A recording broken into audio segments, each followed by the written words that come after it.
So the three little pigs lived in their strong brick house forever, and they all lived happily ever after. The end. Wow! Thanks for reading to me, Dad. You always make me feel safe. You're welcome, son. All right, it is time for you to go to bed. Let's get these lights turned off. Wait, Dad, before you go, can I ask you something weird? Do you think that the big bad wolf in the story lives in my closet? What? No, what makes you say that? Well, I keep hearing different noises at night, and voices all the time at night. Oh, really? What are they saying? Well, they are hard to understand sometimes, but the only thing that I can really understand is something about, the millionaires and the billionaires and how we're gonna, take all their money. Oh, I'm sure that's just your imagination. Well, good night, son. Good night, Dad.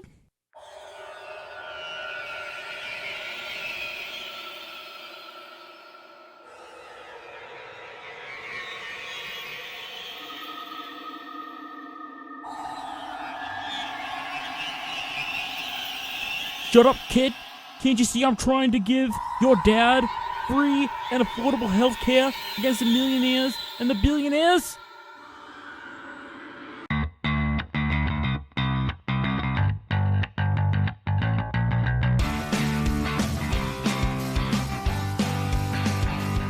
Hey, what's going on, everybody? It's Kyle Dockery with the Dockery Docket. We are here with our very 15th episode, which is just absolutely fantastic. And before we dive into any of the news, I want to apologize for that beginning clip. I hope that none of you had any, loose bladders, because that clip was very scary. I made it and I actually jumped when the end card came up with Bernie Sanders in the closet.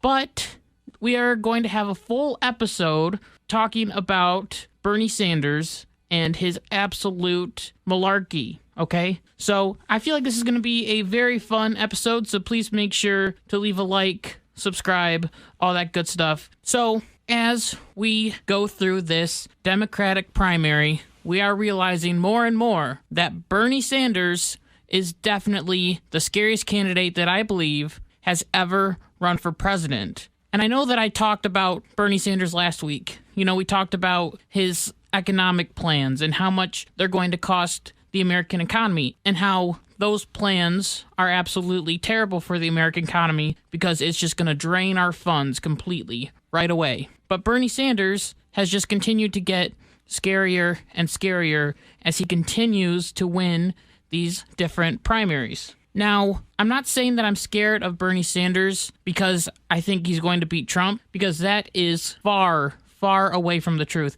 I believe that if Bernie Sanders is the nominee against Donald Trump will beat him soundly. So, you're probably wondering, Kyle, why are you so nervous about Bernie Sanders? Just relax. And I use this analogy. Let's imagine that you go to the doctor and the doctor says you have a 53% chance of not getting cancer. You are happy that it's high in the favorability range of not getting cancer, but at the same time, you're still nervous about the 47%. That's the thing about Bernie. If Bernie Sanders wins the nomination, then he will more than likely have a 50% chance to beat Donald Trump. And I mean, this has happened in every single election from the beginning, because usually there are two candidates. So usually one candidate is going to get 50% of the vote, more than likely. Sometimes it's been wishy-washy on that, but more than likely, the winning candidate gets 50%. So if Bernie Sanders even gets 47%, then that means that America has voted for a socialist, and they believe in this ideology that Bernie Sanders has of socialism. And that is what is extremely scary, and we will dive right into that. So while some people are excited about a chance to get Bernie Sanders on the ballot, other people,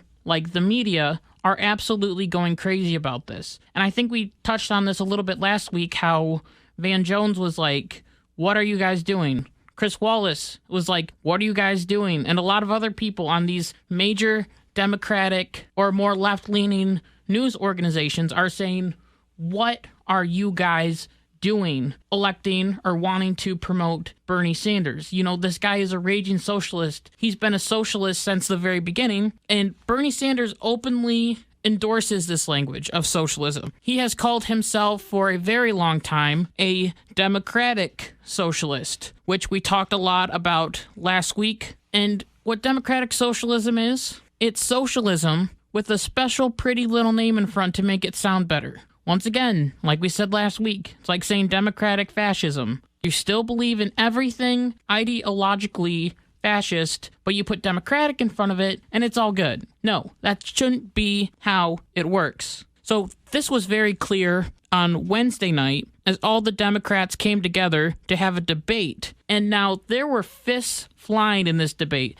And it wasn't just at Bernie Sanders. It was at everyone. Like Amy Klobuchar kept going after Pete Buttigieg, and Elizabeth Warren went after Amy Klobuchar, and Joe Biden went after Bloomberg, but we will talk about Bloomberg later on. So Lester Holt asked Bernie, our latest NBC News Wall Street Journal poll released yesterday said 2/3 of voters said they are uncomfortable with the socialist candidate for president. What do you say to these voters? Now, this is a very, very important question because multiple people look at socialism and they say, no way, I'm not voting for that. That doesn't sound good. So you could see people who are in the middle saying, well, I don't want a socialist and I don't really like Donald Trump, but I'd rather not have a socialist, so I'm going to vote for Donald Trump. And that's where the dilemma with Bernie has come from. And so Bernie Sanders, you know, he gets out his special little fingers and he says, what was the result of the poll?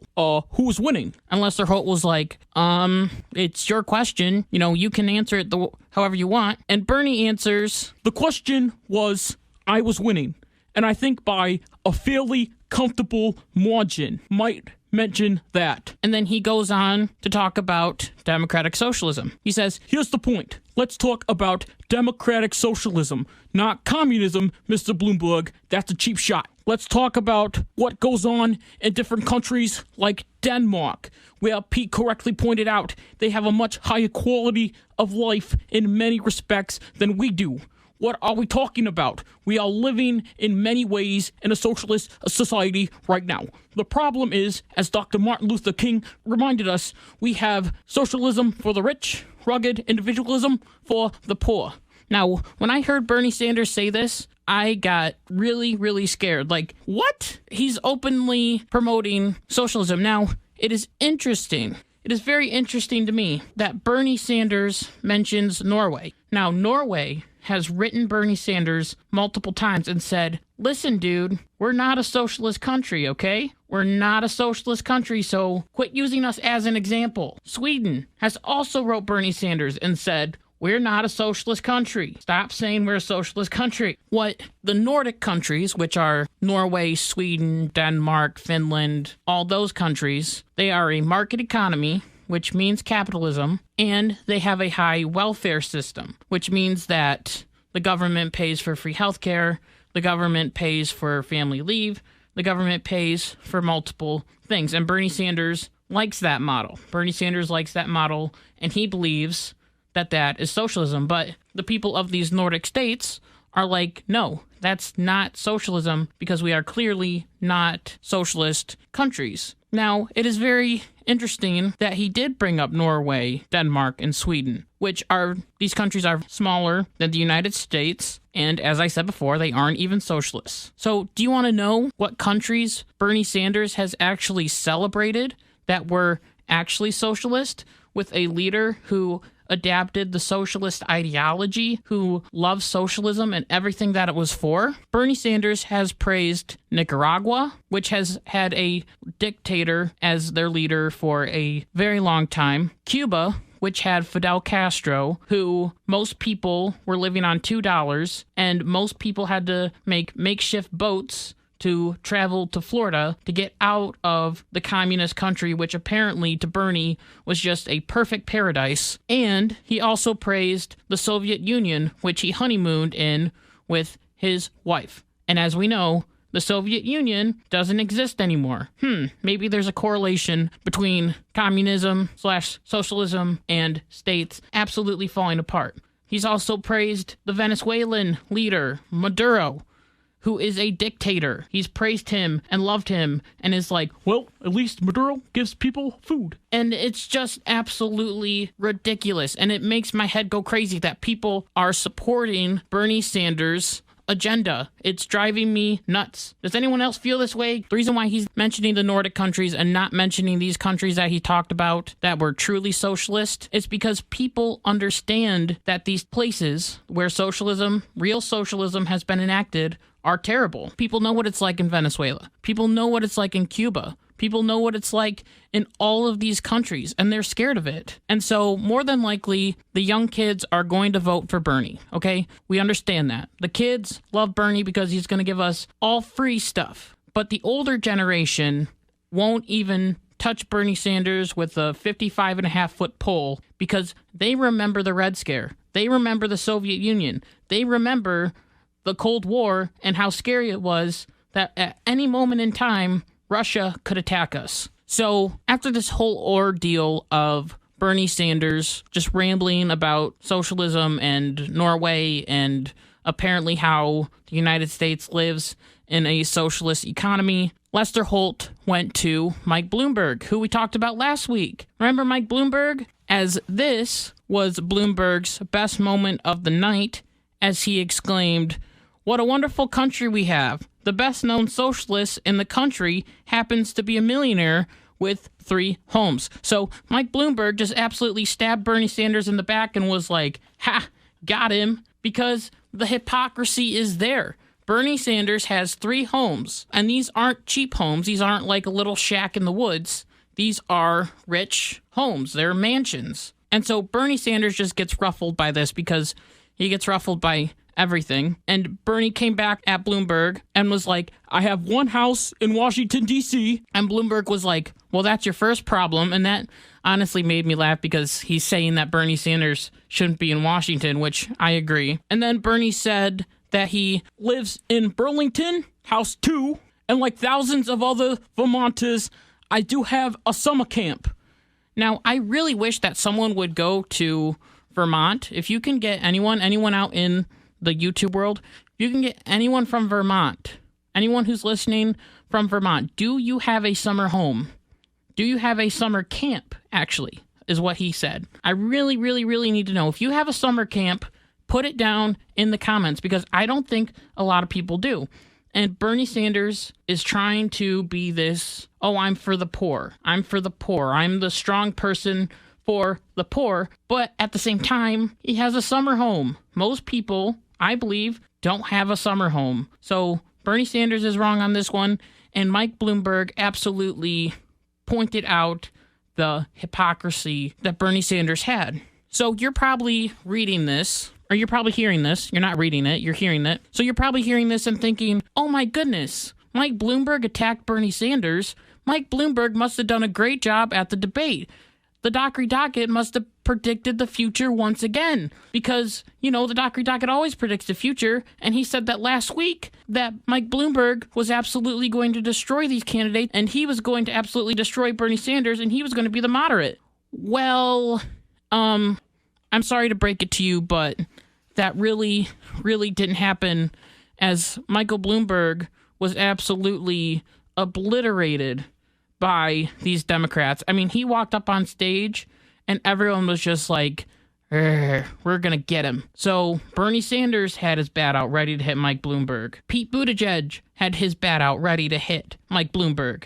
Amy Klobuchar had her bat ready out to smack Mike Bloomberg. Joe Biden even had his bat out to smack Mike Bloomberg. And the biggest bat of all came from Elizabeth Warren, who absolutely obliterated Mike Bloomberg. So Mike Bloomberg may be from New York, but he's no Donald Trump. So Donald Trump during debates was absolutely fantastic. We remember that very first question that he had in the CNN debate with Megyn Kelly, where she said, you know, you call women you don't like fat pigs, liars, disgusting animals, and Trump said, only Rosie O'Donnell.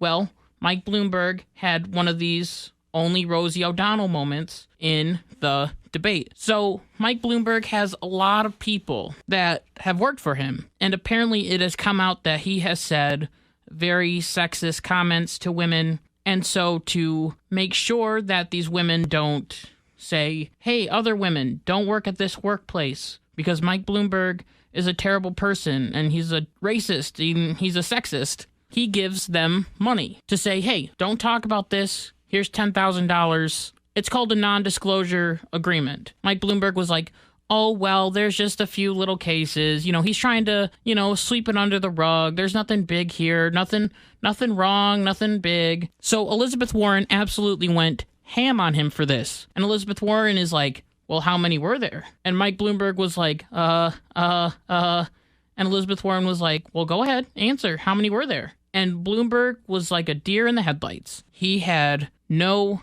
answer at all for this. So this may be the end of Mike Bloomberg, which is so sad because Mike Bloomberg is a great candidate, I believe. And I think that he is a lot better than Bernie. I would rather have a sack of potatoes than Bernie Sanders. I feel like with this whole episode, I've been really bashing on Bernie, and it's because I would rather have anyone else win the nomination than Bernie Sanders. So Bloomberg was knocked down a few pegs, but he still has enough money to survive, I believe. He's going to throw more and more of his money to be the Democratic nominee. And more than likely, if it's him, Donald Trump will beat him as well, but still, it's a 50-50 chance that he might win, which I'd rather have him over Bernie. So if Bloomberg does get knocked out, then really the only chance that we have is with Pete Buttigieg. Lord help us all. So now this whole debate thing, this whole democratic socialism fight that happened during the debate was all leading up to the Nevada primary, which was happening actually today. As I'm recording this, it's on 2/2/2020 Saturday. And we now have the results, which is very exciting because with the whole New Hampshire primary, I didn't get to have the results right away. But today, I do. And it seems that Bernie Sanders has won the Nevada caucus. It is actually a caucus, just like the one in Iowa, but apparently they ran it better than the one in Iowa. So Bernie Sanders is going to get more delegates. And we're still waiting for Super Tuesday when Mike Bloomberg will jump into the race. We'll see how he does. But the surprising thing is that Joe Biden got in second place in the Nevada primary. How exciting for Joe. Woo! Everyone give a big round of applause for Joe Biden. Joe Biden, he's coming back. He's coming back. Listen, I made a whole episode last week about how his campaign was sinking. He must have found a lifeboat somewhere. He must have found it in the ocean or some door from the Titanic and is somehow surviving this campaign. And I am very, very proud of him for that. I mean, he did very good during the debates. So I think that he is coming back with more fire. But at the same time, there's too many moderates. There's too many people. You got Buttigieg, Klobuchar, Joe Biden, Bloomberg, Steyer, all these people. That's 5 people. And only 2 are radicals, which are Elizabeth Warren and Bernie Sanders. So someone's going to have to drop out soon in the top. And they're going to have to be like, listen, I love the Democratic Party so much that I'm willing to sacrifice my chance to be president to jump behind Pete Buttigieg or jump behind Joe Biden or jump behind someone so then we can stop Bernie, who is a radical socialist who wants to change the entire fabric of America. So speaking of that, I really hope you understand a little bit more about Bernie Sanders and how dangerous his ideology can be to America. Along with that, I want to thank you all for listening. And I also want to thank everyone who has reposted our video on Instagram. Now, this is a thing that I have started recently. I've been going on Instagram and I have different followers and I've been writing them and saying, hey, we need more followers. So if you want to help our little channel out, you can repost our video. And some people have responded. And they've responded very nicely. And they've said, sure, I'll repost it for you. And we've been getting more views that way. So, I mean, if you want to, if you're listening right now and you want to repost this video on Instagram, Facebook, Twitter, anywhere that you want, any social media platform, you can go ahead and do that. I give you the permission. But the people who have been reposting it, a united state of mind, America is awakening, conservative fishermen, and you too, who share it on Facebook and other social media platforms. I know who you are, and I appreciate you for all that you do. So I believe 100% that we are growing stronger than ever before. And until next week, on Tuesday at noonish, like my mom always says, be good, be kind, be loving. Goodbye.